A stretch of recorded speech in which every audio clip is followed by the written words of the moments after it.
नमस्कार दोस्तों, क्या हुआ जब अयोध्या में प्रकट हुआ साक्षात पुष्पक विमान। राम मंदिर में काम कर रहे मजदूरों ने जब यह नजारा देखा तो सभी के पैरों तले जमीन खिसक गई। 22 जनवरी प्राण प्रतिष्ठा से पूर्व अयोध्या में इतने बड़े चमत्कार का होना सभी को आश्चर्य में डाल रहा है। कुछ लोगों ने इसके साक्षात दर्शन किए हैं, जिन्होंने अपनी आंखों देखी। जो बताएं, उसे सुनकर आपकी भी रोंगटे खड़े हो जाएंगे।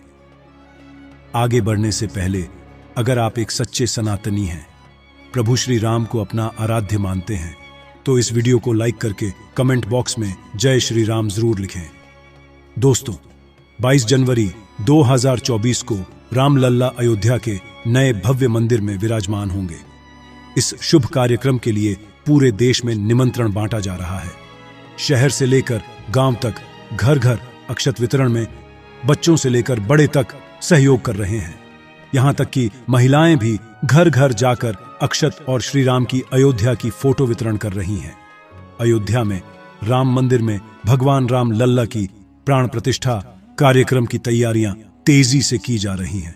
इस कार्यक्रम को बेहद भव्य बनाने के लिए कोई कसर नहीं छोड़ी जा रही है। इस बीच राम मंदिर निर्माण का कार्य भी तेजी से किया जा रहा है। मंदिर निर्माण में जो लक्ष्य लिया गया था, उसमें लगभग 80% कार्य हो चुका है। 70 खंभों पर मूर्तिकारी का काम चल रहा है। पिछले दिनों त्योहार की वजह से यह धीमा पड़ गया था, लेकिन अब वह भी तेज गति से पूरा हो जाएगा। निर्माण कार्य जल्द से जल्द पूरा करने के लिए सभी मजदूर रात दिन मेहनत कर रहे हैं। लेकिन 10 जनवरी की रात कुछ ऐसा चमत्कार हुआ जिसे देखकर सभी मजदूरों के होश उड़ गए। जब रात्रि के समय सब मजदूर अपना काम निपटाकर तंबू में सो रहे थे, उसी समय अचानक से उन्हें वहां कुछ हलचल महसूस हुई। सुरेश नाम के एक मजदूर ने जब तंबू से बाहर झांक कर देखा तो उसे राम मंदिर के परिसर कुछ अजीब सी पीली चमकती हुई चीज दिखाई दी। उसने अपने साथियों को जगाना चाहा, लेकिन कोई भी उसके साथ नहीं आया। जब हिम्मत करके सुरेश जब राम मंदिर परिसर में पहुंचा तो वहां का नजारा बहुत चौंकाने वाला था, क्योंकि वहां पर उसे एक बहुत ही दिव्य चमत्कारिक विमान दिखाई दिया, जिसका आकार मोर के समान था, जो दिखने में काफी सुंदर और तेज से परिपूर्ण था, जो कि राम मंदिर परिसर में पिछले क्षेत्र में उतर रहा था। लेकिन उस विमान को नियंत्रित कौन कर रहा था, यह समझ नहीं आ रहा था, क्योंकि उस विमान में इतना तेज था कि सामान्य आंखों से नहीं देखा जा सकता था। लेकिन समझ में कुछ ऐसा आ रहा था मानो स्वयं साक्षात भगवान राम पुष्पक विमान के माध्यम से अयोध्या में उतर रहे हों। सुरेश ने यह चमत्कार अपनी आंखों से देखा, लेकिन अचानक से ही वह बेहोश हो गया, क्योंकि वह उसके तेज को कुछ सहन नहीं कर पा रहा था।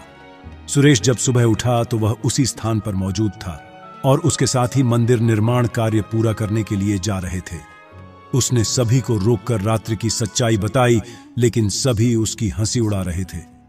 लेकिन सुरेश मन ही मन समझ चुका था कि प्रभु श्री राम अयोध्या आ चुके हैं। ये उसके लिए सौभाग्य था कि उसे इतना सुंदर दृश्य देखने को मिला, जहां शायद उसने साक्षात पुष्पक विमान के दर्शन किए थे। यानी कि प्राण प्रतिष्ठा से पहले अयोध्या प्रकट हुआ साक्षात पुष्पक विमान। दोस्तों, देश के अलग अलग हिस्सों में कई बार अजीब सी आकृति के विमान देखे गए हैं, जिनका संबंध कई बार तो एलियन के साथ जोड़कर भी देखा जाता है। यानी कि अयोध्या में उस रात्रि को मोर की आकृति का विमान देखना वास्तव में प्रभु श्री राम का ही कोई संदेश हो सकता है। लेकिन क्या यह विमान सचमुच में पुष्पक विमान है? इसकी आखिर क्या गारंटी है? इसे समझने के लिए हमें पुष्पक विमान के रहस्य को अच्छे से जानना पड़ेगा। आगे हमारे YouTube चैनल माइंडेड मैन पर आपको पुष्पक विमान का रहस्य बताएंगे, जिसे समझकर आपको यकीन होगा कि अयोध्या में पुष्पक विमान का प्रकट होना कलयुग का सबसे बड़ा चमत्कार है। रामायण पुष्पक विमान का जिक्र है, जो पहले कुबेर के पास था। इसके बाद रावण ने उसे अपने सौतेले भाई कुबेर से लंका समेत बलपूर्वक हथिया लिया था। फिर रावण इसी के जरिए कहीं भी आता जाता था। रावण को हराने के बाद यह विमान श्री राम के पास आ गया। वह जीत हासिल करने के बाद इसी विमान के कहीं जगह होते हुए अयोध्या पहुंचे थे। रावण ने इसी के जरिए पंचवटी आश्रम से सीता का हरण किया था और उन्हें उस पर बिठाकर लंका ले गया था।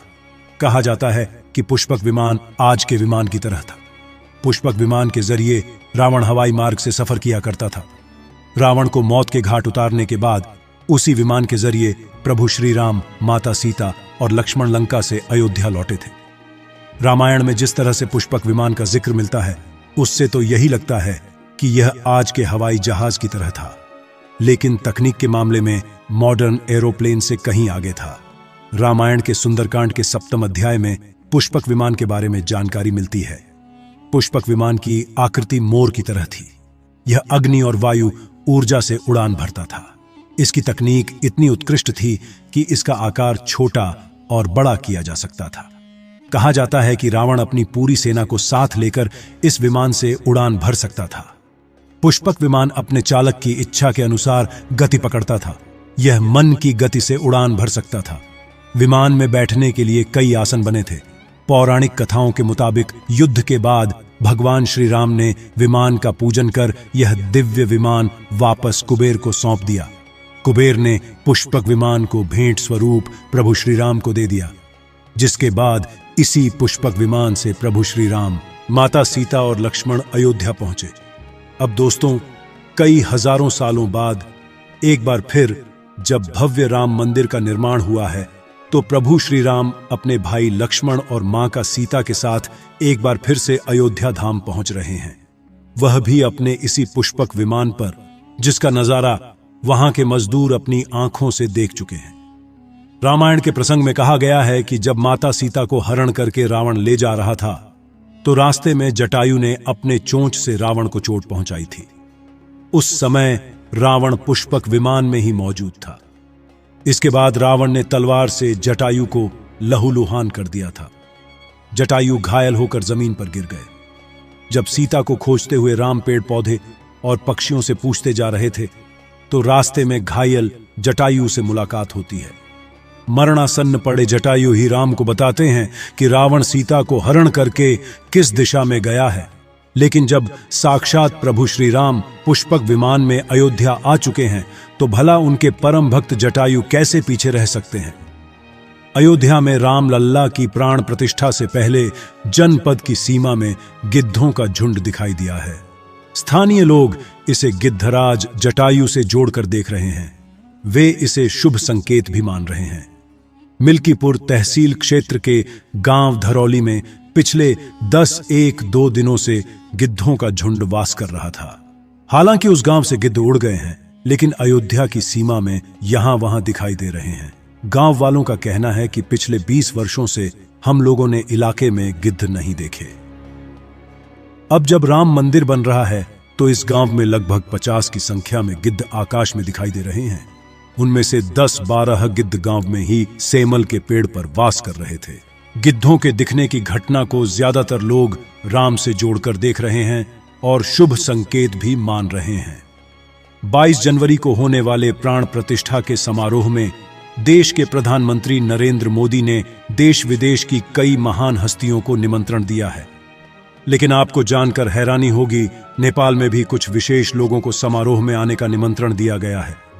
इसके पीछे का रहस्य जानकर आपके भी होश उड़ जाएंगे, क्योंकि नेपाल को भगवान श्री राम का ससुराल कहा जाता है।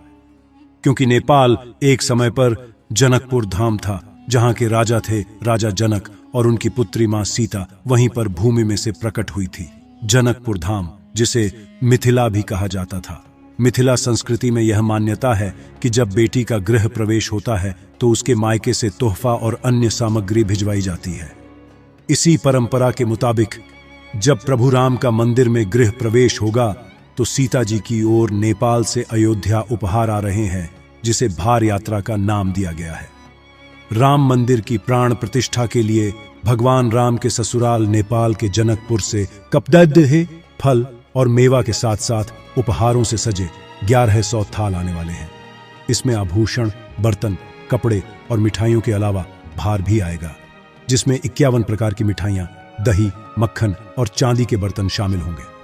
22 जनवरी को प्राण प्रतिष्ठा समारोह होने वाला है।